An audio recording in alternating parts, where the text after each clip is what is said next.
Hey, salut tout le monde, c'est Dame. Aujourd'hui on se retrouve pour la présentation de la voiture de mon daily actuel, la Peugeot 406 2 litres HDI 110 chevaux de 2002. Donc l'année prochaine elle aura 20 ans. Phase 2. Alors comment on reconnaît les phases 2 par rapport à ici? La bande de carrosserie sur les feux arrière. Et je vais vous montrer ça tout de suite. Les feux à l'avant qui sont en cristal. Voilà, il faudra un bon coup de lustrage. Et aussi la calandre qui change. Donc voilà. Donc voiture assez belle. Très costaud. 2 litres HDI de l'époque. J'en parle même pas. 358 000. Et elle roule toujours, elle est dans son jus. Quelques frais à faire, comme toutes les vieilles voitures. Hein. Donc on est équipé ici en 195 65 R15 avec des enjoliveurs de 15 pouces que j'ai acheté et que j'ai ajouté. Donc c'est des jantes tôle derrière. Donc HDI, pas de FAP, pas d'AD Blue, pas toutes ces conneries qui fâchent. Il y avait déjà la vanne EGR dessus. Bon, après on peut pas... Faut vraiment encore plus vieux pour pas l'avoir. Comme les 1,9 L turbo diesel. Là c'était au début de l'injection. HDI, moteur super robuste.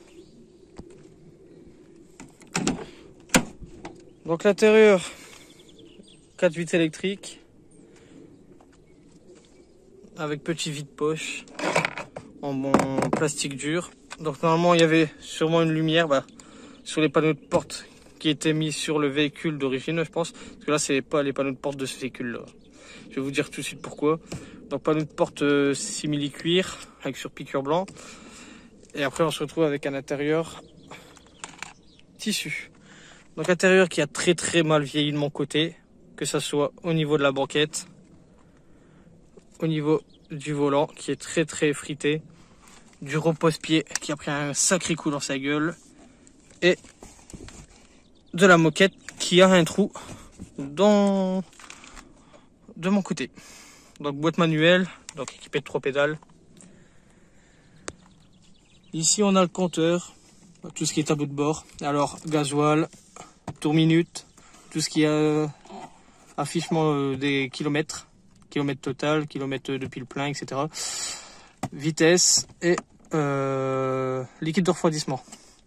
Ici on est équipé des warnings, bouche d'aération, de la clim.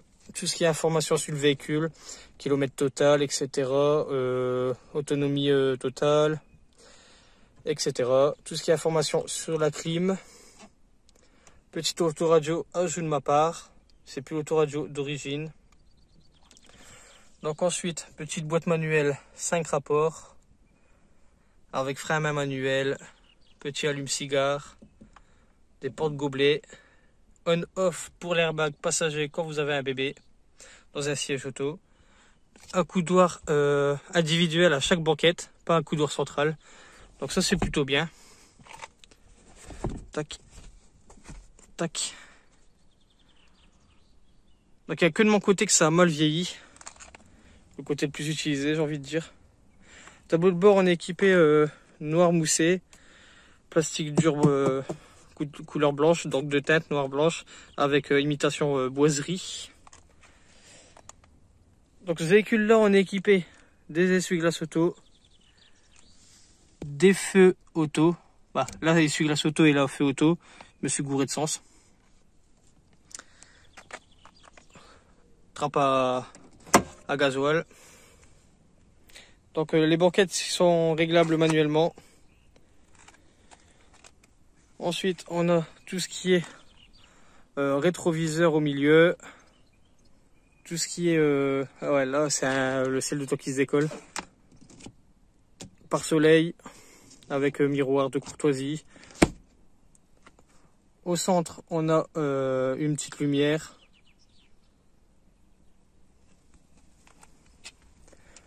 Donc ensuite on va passer à l'arrière.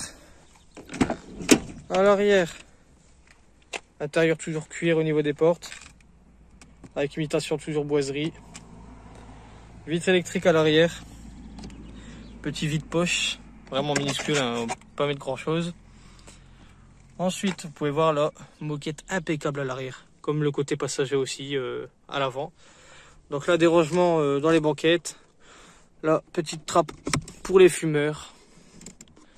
Moi personne fume dans mon entourage. Donc voilà, petite banquette en cuir, n'importe quoi. En tissu qui a pris des... Ça c'est les coups de cigarette ça. Ça c'est les anciens propriétaires qui fumaient dedans. Pareil ici. Tout ce qui est dossier c'est impeccable. Il n'y a rien du tout. Tout ce qui est dossier c'est impeccable. Avec petit accoudoir central. Trappe à ski comme ils disent. Pour accéder au coffre. Et mettre comme cite son nom des skis à travers. Petite lumière d'ambiance à l'intérieur, à l'arrière. Des maintiens pour se maintenir quand on roule. Quand vous avez une conduite endiablée. Donc au niveau du coffre. Coffre très très généreux pour les berlines de cette époque. Hein. On va pas se mentir. Vous pouvez en mettre dedans, hein. C'est un bordel. Il y a de quoi mettre, il y a de quoi mettre. Je peux pas vous dire les litres exactement, mais il y a de quoi mettre. Faut pas se plaindre. Je vais pas fermer parce que tout à l'heure, en fait, je recommence la vidéo une deuxième fois parce que tout à l'heure je l'ai fait. Et quand j'ai claqué le coffre, t'as la plaque blanche qui est tombée et du coup on a vu la plaque d'immatriculation. Je cache toujours les plaques d'immat, on sait jamais. Toujours être plus prudent que pas assez. Donc là pareil. Donc là, petit siège bébé. Toujours pareil, intérieur cuir, simili cuir sur piqûre blanc. Avec vide poche. Là pareil. C'est pareil que de l'autre côté mais je vous le montre. Moquette impeccable. Voilà, donc les traces là c'est juste les traces d'aspirateur quand vous aspirez.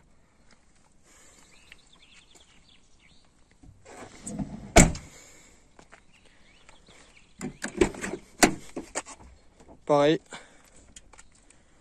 Vitre électrique. Bon là il manque le cerclage, il est dans la boîte à gants. Vide poche. Comme à l'avant côté conducteur. Moquette impeccable. Pareil pour la banquette impeccable. Donc ici, boîte à gants assez généreux. Il y a de quoi mettre, il y a de quoi mettre.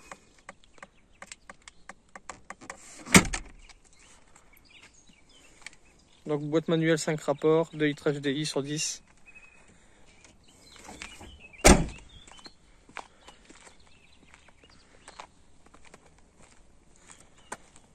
Bon là on va passer par le moteur, hein. Je vais vous montrer l'état du moteur.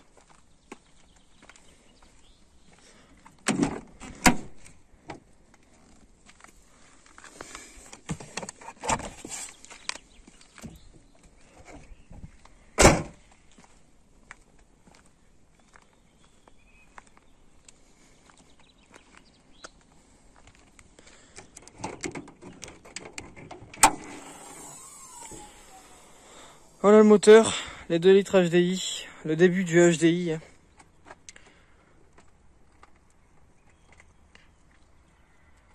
Donc moteur en état général plutôt correct pour son âge. Donc il y a quand même une petite fuite d'injecteur au niveau d'ici. On voit qu'il y a un peu de gras.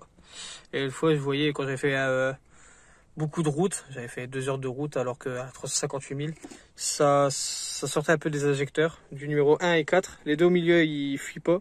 Mais bon, quand vous changez les joies d'injecteur, on change tout. Donc voilà.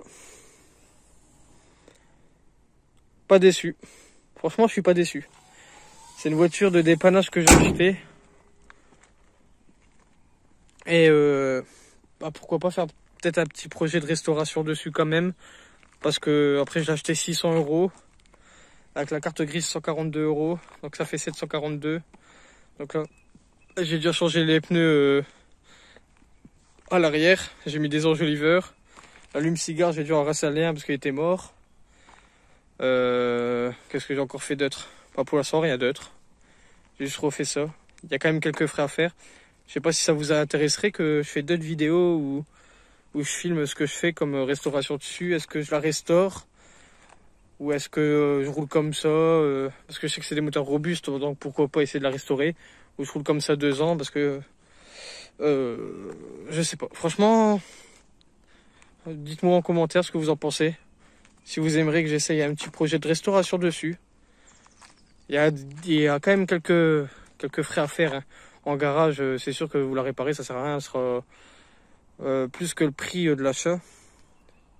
Et là, si je le refais moi-même, j'avais calculé, je crois que c'était une histoire aussi pas loin du prix de l'achat, donc 600 € de réparation. Après moi, je le fais tout seul, hein, je le fais tranquille. Donc pour ceux qui suivent la chaîne depuis le début, comme j'ai dit, je travaille dans la mécanique, ça me pose aucun problème. Pourquoi pas? Bon, j'espère que cette petite vidéo vous a plu. Si elle vous a plu, bah, n'hésitez pas à vous abonner, à liker, à partager, ça me ferait super plaisir.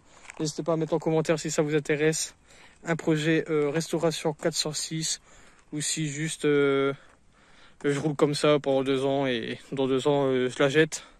Il y en a plein qui vont dire ah, faut pas acheter ça, ça c'est des voitures robustes. Une fois refait, ça peut repartir pendant des années. Je sais. Bon bah voilà. Bon, du coup, moi je vous dis à la prochaine pour une nouvelle vidéo, hein. Allez, salut tout le monde.